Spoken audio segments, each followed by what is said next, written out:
그 다음에 6월달 제가 여기다가 결정의 달이라고 말씀을 드렸습니다. 6월달 같은 경우는 한국교육과정평가원 모의고사 어머님들이 흔히 하시는 6평 6월 9일날 이번에 나오는데요. 이 시험을 보고 난 다음에 우리 학생의 중간고사 점수 나왔죠? 그 다음에 6월달 나왔죠? 자, 그리고 이제 수능 최저를 맞출 수 있는 대학 라인을 어느 정도를 크게 잡아놓을 필요가 있다는 거죠. 근데 여기서 걱정되는 부분이 뭐냐면 무리하게 높여서 잡으시는 분들이 꽤 많습니다. 왜냐면 6월 달에 내가 공부를 안 해서 이 정도 점수를 받았고 더 공부를 해서 9월 달엔 더 높게 받을 거니까 그럼 이 정도까지 대학 레벨을 올려야지 이렇게 하시는 분들이 계실 텐데요. 저는 개인적으로는 조금 비관적으로 접근을 해서 안정권을 잡고 그 위로 하나씩 하나씩 올리는 것을 추천드립니다. 수능 최저를 보고 나서 여기서부터야 라고 하면은 처음에는 되게 불만족스러워 하시는 분들이 많은데 사실 지금에서는 뭐 지금 이제 1월달, 2월달에 그래 열심히 한번 해보자, 화이팅 해보자 네네. 이렇게 말씀을 드릴 수는 있겠지만 정말 그때 9월달 때쯤에 갔을 때는 그렇게 화이팅 한다고 되는 게 아니라 정말 비판적으로 비관적으로 우리 학생을 대학교를 보내야 되기 때문에 이렇게 수능 최저를 맞출 수 있는 대학 라인에 그래도 큰 틀로 우선 잡는 게 중요하다라고 생각을 하고 있고요. 아까 그리고 윤현준 네. 컨설턴트가 말씀하신 것처럼 빅토리 입실의 결과 컨설팅 같은 경우는 아직 오픈이 안 됐어요. 오픈이 원래 6월 달부터 항상 오픈을 하는데 지금 벌써 예약 대기자 명단이 조금씩 오시더라고요. 그래가지고 이때 아무튼 이런 것들 있다는 것도 말씀을 드리고 싶습니다. 더 늦기 전에 신청을 해보는 것도 나쁜 선택은 아니죠. 예, 그리고 이제 대학 라인 6개 큰 틀로 잡고서 접근하셔야 돼요. 그러니까 이런 거죠. 우리가 보면 안정권을 두고 어디까지 상향을 적을 건지 해야 되는데 음. 특히 수시 같은 경우에는 아시다시피 예, 종합 전형이죠. 면접일이 똑같게 되면요. 예, 우리가 아무리 좋은 대학이라도 둘 중에 하나 또는 셋 중에 하나를 선택할 수밖에 없는 그런 상황도 많이 일어나니까요. 여기서 그냥 큰 틀로 한번 잡아 놓으시면 되고요. 특히 이제 고1, 고2 같은 경우는 수행평가 및 자기평가서를 작성하라고 되게 많이 이야기할 겁니다. 이런 부분에 대해서 미리 조금 준비를 하셔야 된다는 거죠. 그렇죠. 대학 라인 6개 큰 틀 잡기 같은 경우는 정말 뭐 예를 들어서 뭐 경희대학교와 중앙대학교가 겹치고 숭실대학교와 국민프론티어가 겹치고 이런 경우들이 굉장히 많이 있었고 뭐 아주대나 동국대가 겹치고 이런 부분들이 많이 있었지만 대학 라인을 일단 여기서부터 여기까지 크게 한번 파악해 보는 겁니다. 그리고 나서 이제 학교에서 원하는 인재상들을 보면서 어우 난 시립대는 아닌 것 같아. 여기는 아닌 것 같아. 이런 식으로 하나 잘라보는 역할을 하는 것도 중요하겠고 고1, 고2 친구들 같은 경우는 6월 달에 아마 수행평가들이 많이 몰릴 거예요. 그때 이제 주제를 뭐 선택해야 될까 이런 것들은 빅토리한테 질문을 하시거나 아니면 학교에서 나와 있는 수행평가를 가지고 자기평가서를 작성해야 되는데 생활기록부 준비 방향 같은 경우는 방송 보시면서 내가 어떻게 자기평가지를 써야지 선생님이 이렇게 생기부가 나올까 이런 것들도 한번 확인해 보시면 좋을 것 같습니다. 그렇죠. 벌써 이제 반년이 지나갔네요. 이제 7월 달이네요. 금방 갑니다, 네. 지금. 마지막 고등학교 시험이죠. 특히 고3회 같은 경우 마지막 시험이라고 표현을 많이 합니다. 사실 이때 저는 이상하게 꼭 1월 달부터 꼭 이 이야기만 한 것 같아요. 공부만 하라고. 제일 네. 중요하니까요. 네. 자, 기말고사 준비해야 되고요. 자, 기말고사 끝나자마자 아마 성적을 바로 이제 확인시켜주는 학교들이 되게 많아요. 네, 맞아요. 예. 왜냐하면 성적 그래프 보면서 이제 우상향인지 아니면 평균인지 아니면 내가 선택한 진로 활동이 성취도 A를 받았는지 B를 받았는지 이런 것들을 확인하고 이제 진짜로 접근 전략을 짜야 된다는 거죠. 그리고 생활기록부 진짜 마무리 시점이네요. 물론 8월 말까지 예, 생기부 나이스의 기록을 하는 시간이 있지만요. 저를 어필해야 되잖아요. 예, 정말 시간이 짧기도 해요. 와, 방학 때 선생님과 항상 모여서 정말 괜찮은 생활기록부 만들어준다. 이런 학교가 아닌 이상은 내가 7월달 시험 끝나자마자 선생님께 어필해야 되기 때문에 그런 거죠. 네, 네, 맞습니다. 기말고사가 제일 중요하죠, 사실은. 근데 이제 고등학교 3학년 같은 경우는 진로 선택 과목이 좀 많기 때문에 등급으로 나오는 게 별로 없을 것 그렇죠, 같기는 그렇죠. 해요. 네, 근데 이제 그럼에도 불구하고 입학 사정관님들께서는 본인의 성적을 하나하나 보는 게 아니라 그래프로 보신단 말이죠. 그렇기 때문에 딱 눌렀을 때 그래프가 위로 올라가는 그래프와 아래로 내려가는 그래프가 이런 것들을 보면서 아, 이 친구가 공부를 열심히 했구나, 못했구나, 이렇게 평가를 하기도 하고요. 두 번째로 이제 생활기록부 마무리인데요. 3년의 생활기록부 이를 덮어봤을 때 이 생기부는 전기전자에 오고 싶기는 한데 어떤 전기전자를 꿈꾸는 친구인지 모르겠어 라는 생활기록부가 있고 덮어봤을 때 이 친구는 전기전자에 와서 무선 통신을 통해 어떤 활동을 하겠구나 라는 듯한 생활기록부가 있어요.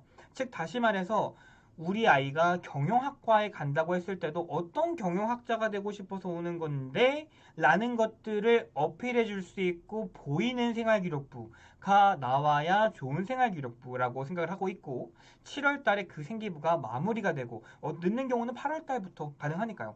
자, 우리가 3월 달에 첫 번째 선생님한테 어필했었죠. 간접적 허락을 받고 그리고 5월 달에 5월 한 번 예. 했었죠. 그리고 이제 7월 달에 선생님 제가 3월 달, 5월 달, 7월 달 이렇게까지 길게 해가지고 이런 활동을 한번 만들어 보았어요. 라고 하는 친구가 있는 반면에 7월 달에 딱 던져주면서 써라고 해서 써왔어요. 생기부 써주세요. Please. 이렇게 하는 친구가 있으면 어떤 친구가 더 깊은 평가를 받을 수 있을까라고 한다면 저는 앞전 친구가 더 좋은 평가를 받을 수 있다라고 판단하고 있습니다. 그리고 여기서 하나 팁을 더 드리자면요. 이런 경우 있어요. 1학년, 2학년 생활기록부 충분히 파악을 하셨잖아요. 그럼 7월 달에 어떤 활동을 심화적으로 했잖아요.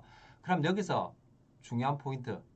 내가 자기소개서 아직 남아있잖아요. 올해 고3 같은 경우에는요.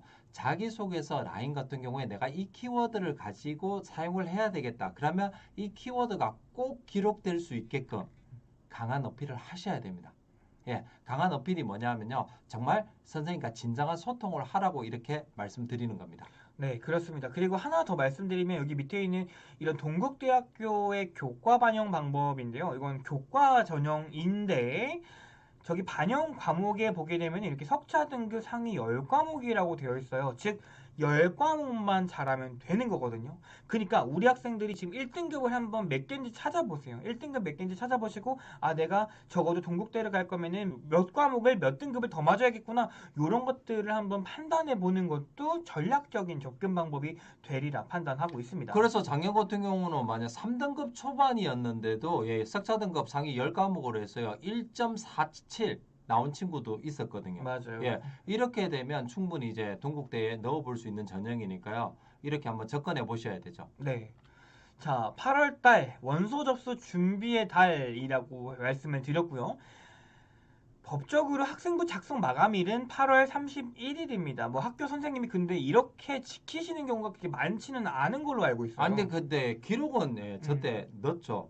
근데 마지막까지 학교에 나와서 저것을 도와주는 학교가 있고요. 아니면 그 전에 어느 정도까지 다 마무리하고 저때 나이스의 모든 것들 아마 입력해놓고 승인까지 나고 이제 최종 이제 수정이 안 되는 것들로 만드는 부분도 있죠. 그렇죠. 네. 최종 생활기록부 마무리 이거 제일 중요하다고 제가 말씀을 드렸죠. 그럼 벌써 3월 달했고 5월 달했고 7월 달했고 8월 달이잖아요. 그리고 자기소개서 이제 초안도 어느 정도는 이제 슬슬 한번 나와야 되는 거죠. 네네. 어떤 라인으로 자기소개서를 작성해야 될까? 그렇죠. 네. 그리고 이제 9월 모의평가 또 준비해야죠. 사실 이제 아까 6월 달만 말씀드렸는데 6구 평균이 더 중요하고요. 이런 경우로 보면 돼요. 그냥 단순히 6월 달에 1111, 9월 달에 1111이 아니라요. 아마 틀린 문제들이 있을 거예요. 이 틀린 문제의 유형이 무엇이고 사실은 내가 어떤 부분에서 지금 실수를 하거나 내가 혼동을 했는지 이런 것들을 파악해서 실제 수능에 대비해야 되는 시기이기도 합니다. 네, 맞습니다. 그리고 이제 그 평가지를 가지고 내가 이제 수시 라인을 잡는 거죠. 자, 모의고사에서 충분히 그러니까 두 번의 6월달, 9월달 모의고사에서 국민대 수준이 나왔다. 그럼 제가 국민대는 쓸 필요가 없는 거잖아요. 예, 사실적으로 좀 모음으로 아니면 이렇게 되겠죠. 국숭세단 라인에서 그냥 한 군데는 꼭 적어놓고 5개는 위로 올리는 전략. 예, 그거는 이제 나머지 이제 내신이라든지 학교생활교육부의 비교과를 보면서 아마 또 평가를 하게 되죠. 기준을 그렇습니다. 정하기도 하고요. 맞아요. 네. 그리고 이제 고1, 고2 같은 경우는 이제 전공성이나 계열의 활동을 좀 더 집중할 수도 있겠지만 여름방학이잖아요. 또 8월달쯤 되면 뭐 하면 좋을까요? 라고 물어보면은 저는 그냥 내신 공부해라 라고 말씀을 드리고 싶어요. 근데 지금. 사실 저 내신이 되게 힘들긴 힘들어요. 맞아요. 왜냐하면 저럴 때 방학 때 학원을 가게 되면 사실 수능 대비가 되지 내신 대비가 되는 게 아니거든요. 맞아요. 하지만 근데 몇몇 학교는요. 자, 2학기 때 우리가 어느 부분에서 어느 부분까지 나갈 거야라고 얘기를 해주시는 학교도 있대요. 네, 맞아요. 물론 학교가 아니겠죠. 학교 선생님이겠죠. 자, 그런 학교 같은 경우 미리 선행학습 준비하면 되겠죠. 그렇죠. 예. 자, 그 다음에 9월 달입니다. 제가 여기다가 important라고 이렇게 적어놨죠. 네. 원서 접수입니다. 부평 일단은 9월 1일에 보고 수시 원서 접수 9월 13일부터 9월 17일까지 봅니다. 이때 뭘 준비해야 될까요? 그냥 원서 접수 준비하는 거겠죠. 우리가 여태까지 살아온 모든 것들을 넣어놔야 되는 원서 접수 준비. 대학별 고사도 준비해야 되죠. 자기소개서도 써야 돼. 면접도 해야 돼. 그리고 논술 준비하는 친구 논술도 해야 되죠. 이런 식으로 이제 대학별 고사 그리고 원서 접수 정확히 명확히 하셔야 되는 부분이기도 하죠. 그런 게 있어요. 그러니까 원서 접수를 쓸 때, 저도 윤현준 컨설턴트도 그리고 우리나라에 있는 모든 컨설턴트들이 우리 학생의 대학교를 높이고 싶어 하는 게 있어요. 근데 컨설턴트가 물론 다 신이 아니어서 뭐 다 맞출 수는 없겠지만 적어도 어느 그 집단에 맞출 수는 있을 거 아닙니까? 근데 원서 접수할 때도 마찬가지예요. 대학교 레벨을 되게 촘촘하게 짜는 것보다는 되게 넓게 넓게 짜는 게 굉장히 중요하다라고 말씀을 드리고 싶어요. 참 2년 동안 변화가 참 많았던 것 같아요. 그 변화의 이유는 딱 하나밖에 없었던 것 같아요. 코로나. 맞아요. 예, 그러니까 대학마다 기준점들이 조금씩 아마 많이 바뀌었다고 봐야 된다. 음, 예, 근데 어머님들이 항상 얘기하세요. 올해 끝나고 나니까 점수로 많이 뽑은 것이 아니냐. 음. 물론 그것도 저는 일부분은 동의를 해요. 음. 하지만 그 속에 들어가 있는 비교과 활동을 좀 더 보시면 아마 그 해답이 있지 않을까.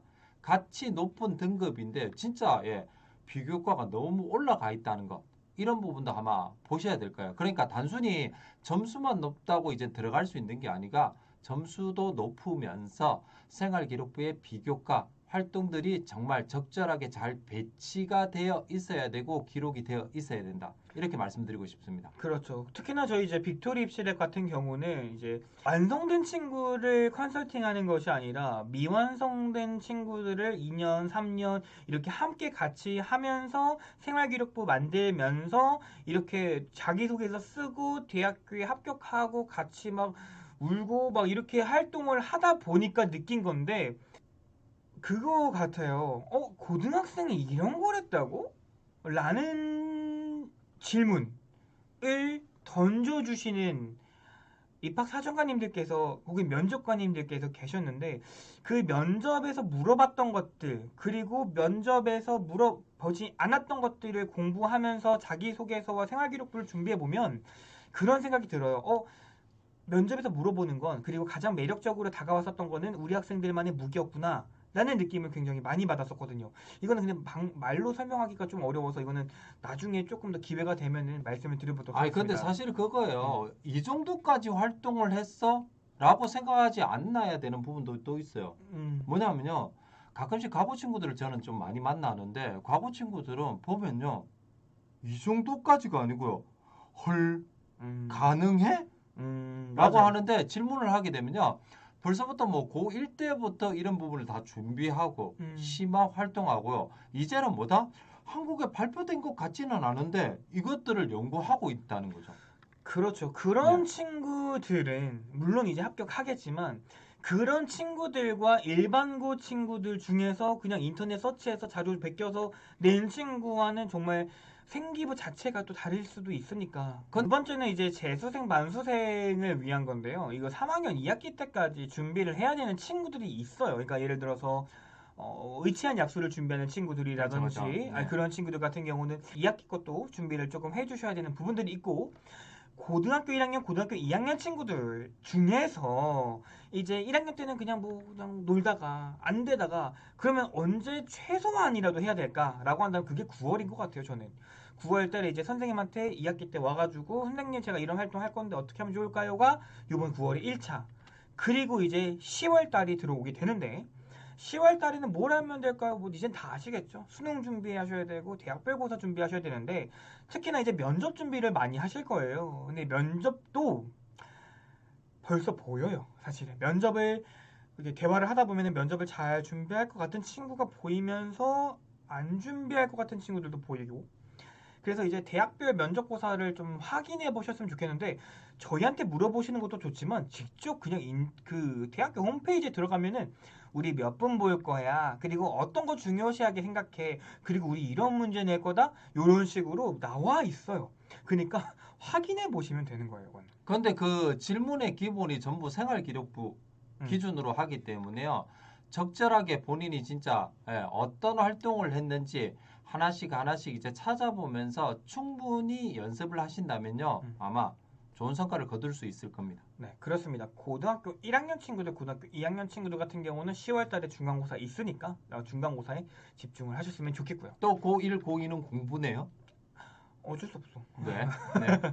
자, 11월 보겠습니다. 제일 11월 수능이죠. 수능이 11월 17일, 정시학생부 성적 기준은 11월 30일.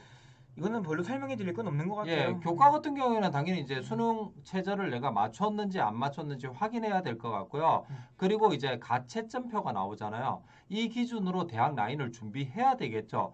사실은 이제 가채점표 가지고 언어의 기준을 잡을 때 좀 진짜 점수가 나오고 나서 그 기준과 맞았던 부분이 좀 많았던 것 같아요. 예. 그렇죠. 그런 부분도 있겠고, 자, 그 다음 11월 달에는 우리가 이제 고등학교 1학년 친구들, 고등학교 2학년 친구들 같은 경우는 아까 9월 달에 제가 한번 활동하라고 했었잖아요. 그리고 나서 11월 달에 2차 미리미리 좀 준비를 했으면, 선생님 제가 이런 활동했어요. 아, 정말 따라만 하면 된다니까요. 진짜 11월 때 한 번 더 해주세요. 그리고 난 다음에 이제 12월 대학 합격의 영광이라는 제가 글을 썼는데요. 수능 성적이 통지가 됩니다. 12월 9일 날. 그리고 수시 합격자 발표가 12월 15일 목요일까지 발표가 됩니다. 그리고 나서 수시 등록 기간이 12월 16일부터 19일까지. 이때 이제 입학금 내고 등록금 내고 내셔야 되고요. 그 다음에 이제 수시 충원된 친구들 26일까지 18시까지 전화 받아야 되는 거죠. 그리고 나서 정시 원서 접수 준비가 이렇게 시작하게 되는 거고요.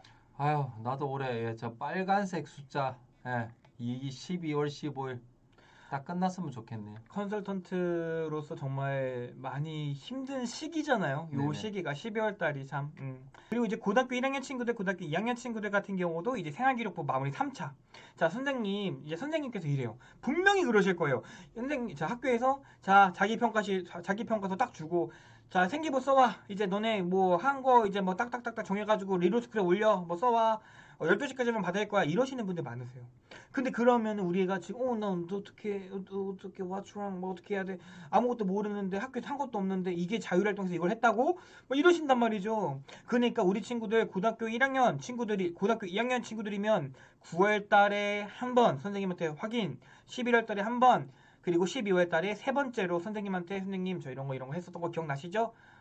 뭐 이런 식으로 이렇게 해가지고 선생님한테 어필하면 그래 얘는 그래도 1학년 고등학교 때 그래도 활동 열심히 했던 친구야 라고 했는데 미리미리 기록을 해놔야 선생님이 확인할 수 있으니까 좀 기록을 했으면 좋겠습니다. 네. 그리고 이제 문과라고 해서 이런 경우가 많아요. 그냥 말을 원래 안 하는 친구들, 나는 내성적이다, MBTI 뭐 I다 그런 친구들이 되게 많은데 그거랑은 별개예요.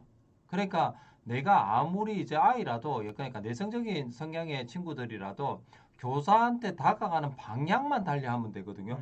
많은 친구들 앞에서 선생님 저 꿈은 이렇게 되기 때문에 제가 이렇게 한번 발표하겠습니다 라고는 접근을 안 하셔도 되겠죠. 예를 들어서 내가 가장 잘하는 글쓰기다. 글을 어떻게 포스트잇에 적어서 쌤한테 선생님 이런 부분 한번 봐주시면 좋겠습니다. 이 말까지 하면 좋은데 이것도 못한다? 그냥 한 번씩 질문하듯이 선생님께 전달해주고 와도 괜찮습니다. 그래도 소통은 되니까 저 친구는 원래 저런 성향을 가지고 있으니까 이렇게라도 표현을 해주는 친구구나. 읽어보니까 이 정도면 주제가 잘 된 것 같으니까 부르시기도 하고 아니면 어떻게 해요? 똑같은 방법으로 작성해서 주기도 합니다. 그렇게 되면 상호 소통이 되니까 제발 소통 좀 하시기 바랍니다. 네. 오늘 방송은 여기까지입니다. 와, 벌써 50분이나 저희가 했는데요. 30분 계획으로 지금 잡았는데요. 일단 저희가 이제 토크 형식으로 한번 이야기를 하다 보니까 이렇게 이야기가 길어진 것 같은데 이런 정보들이 어머님들한테 도움이 된다면 저희는 또 언제든지 토크 형식으로 이야기를 할까 합니다. 뭐 사실은 뭐 1년을 50분으로 압축했다고 보시면 될 것 같아요. 그렇죠. 예. 자, 그래서 오늘 방송은 여기까지 하고요. 그 다음에 1대1 라이브를 바로 시작해 보도록 하겠습니다. 물 한 잔 마시고 바로 시작해 보도록 하겠습니다.